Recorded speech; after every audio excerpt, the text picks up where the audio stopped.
The Internet of Things is a revolutionary technology that has the power to transform industries and sectors in unpredicted ways. One such sector that stands to benefit greatly from the application of IoT is the maritime industry. With the ability to connect various devices and sensors to the Internet, IoT has the potential to revolutionize the way that ships and ports operate, leading to increased efficiency, safety, and sustainability. One of the primary applications of IoT in the maritime sector is in ship monitoring and management.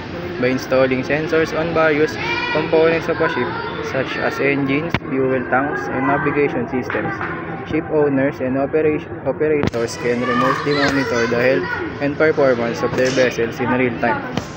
This data can help to predict maintenance needs, optimize fuel consumption, and improve overall efficiency. IoT can also be used to enhance safety and security in the maritime industry. By integrating sensors on ships and inboards, maritime authorities can monitor environmental conditions, track vessel movements, and detect potential hazards such as collisions or fires. In the event of an emergency, IoT devices can automatically alert authorities and provide critical information to aid in rescue and recovery efforts.